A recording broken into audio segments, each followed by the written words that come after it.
A ticket to watch the World Cup final. A single seat inside a stadium in New Jersey to witness football's greatest match. $2 million. That is the resale price being asked right now for one ticket to the final on the 19th of July. Not a hospitality package, not a private suite, a seat. And while that figure represents the most extreme end of a runaway market, it captures something the entire football world has been watching unfold for months, a tournament slipping further and further out of reach of the very people it was built to serve. This week, two of America's most powerful legal officials decided they had seen enough. New York Attorney General Letitia James and New Jersey Attorney General Jennifer Davenport issued formal subpoenas against FIFA. Not letters, not requests, subpoenas, legal demands for internal documents backed by the full authority of two state governments investigating the very organization running the World Cup while the tournament is still being played. This is what happens when fans get shut out long enough. The backlash stops being noise, it becomes law enforcement. Stay with us, because the story of how ordinary football fans were locked out of their own World Cup is one of the most consequential stories of this entire tournament, and it is still getting worse. To understand why two attorneys general felt compelled to act, you have to understand exactly what fans have been living through since ticket sales opened. For the first time in World Cup history, FIFA adopted dynamic pricing, a system where ticket costs shift in real time based on demand, the same model used by airlines and concert promoters. Between October of last year and April of this year, FIFA raised prices on more than 90 of the tournament's 104 matches. The three main ticket categories climbed by an average of 34%, not once, repeatedly over 6 months, as fans watched the price of attending their own dream rise further out of reach with every passing week. Two New Jersey congressmen, Nellie Poe and Frank Pallone, wrote directly to FIFA President Gianni Infantino in May. Their letter accused the organization of running what they called dynamic pricing ripoffs. They pointed out something that should trouble anyone who believes in fair markets. Prices for some matches remained high, even as resale prices for the same matches fell, suggesting FIFA was holding its own prices artificially elevated, regardless of what real demand was actually telling them. That is the heart of the Attorney General's investigation. Not simply that prices were high, but that fans may have been deliberately misled about what they were paying for and why. If you are following the full story of this World Cup, every layer of what is happening on and off the pitch, subscribe now and hit the bell, because what we are about to explain next is one of the most damaging allegations FIFA has faced throughout this entire tournament. The subpoenas focus specifically on MetLife Stadium in New Jersey, renamed New York, New Jersey Stadium for the tournament, which will host 8 matches, including the World Cup final. And the allegations go beyond pricing alone. According to the attorneys general, FIFA initially divided the stadium into 4 seating categories when tickets first went on sale.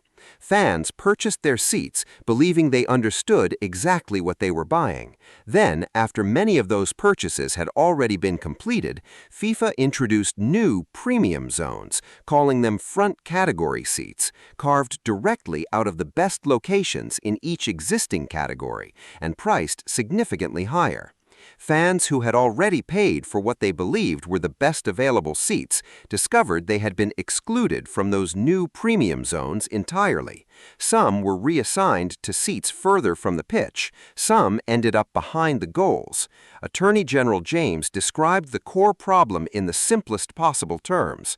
Fans, she said, should be able to trust that the tickets they purchase will be the ones they actually receive. That should not be a controversial standard. It is the most basic premise of buying anything. And according to 2 state governments now investigating the matter with full subpoena power, FIFA may have violated it on a global stage in front of hundreds of millions of people. Attorney General Davenport's words were even sharper. FIFA, she said, had turned the simple act of buying a ticket into a gauntlet of confusion, fake scarcity, and impossibly high prices. Fake scarcity. That is not a casual phrase.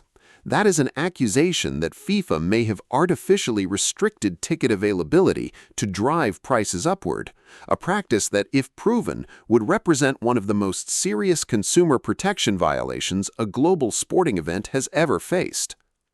California's Attorney General, Rob Bonta, had already sent his own formal letter to FIFA weeks earlier, requesting information about ticket sales for matches held in California. 3 of the largest states in America are now examining the same organization, the same practices, simultaneously. And the numbers tell their own story. Average resale prices for tickets at the New York, New Jersey venue stand at $2,790, 118% higher than the average across all 16 host cities. The average price for a single ticket to the World Cup final has reached $12,500, and at the most extreme end of the market, individual seats for that same final have been listed for resale at prices reaching into the millions. FIFA's response throughout this controversy has been consistent and increasingly difficult for fans to accept. The organization insists it does not set these prices. Demand does. President Infantino has defended the model repeatedly, telling critics that FIFA simply applies market rates as any commercial enterprise would.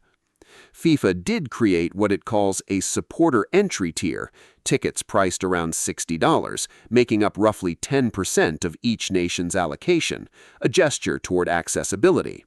But for the overwhelming majority of fans hoping to attend this tournament, that tier represents a tiny fraction of available seats, a lottery ticket, rather than a genuine pathway into the stadium. Ronan Evan, director of the organization Football Supporters Europe, which has tracked FIFA's preparations for months, put the human cost in terms that cut through all the statistics. Many people, he said, are simply being priced out of the tournament entirely. And even those who do manage to buy tickets are putting themselves and their families under real financial strain to do it. In December, Football Supporters Europe accused FIFA of what they called a monumental betrayal of the World Cup's own traditions. The numbers support that level of anger. At the 2022 World Cup in Qatar, the cheapest available seats cost $55. For this tournament, comparable seats in the more widely available pricing categories have climbed to $560, nearly 10 times higher for the same level of access within a single tournament cycle. This is not simply a story about expensive tickets. It is a story about who the World Cup is actually for, and the pricing crisis is only one half of a much larger pattern of exclusion that has defined this tournament's opening weeks. Because while fans with money have been fighting confusing pricing tiers and fake scarcity and resale platforms charging up to 30% in combined fees, an entirely different group of fans has faced a different barrier altogether, one with no price tag at all, because no amount of money could overcome it. Iran and Haiti, both nations who qualified for this World Cup on merit, face complete travel bans preventing their home-based supporters from entering the United States at all.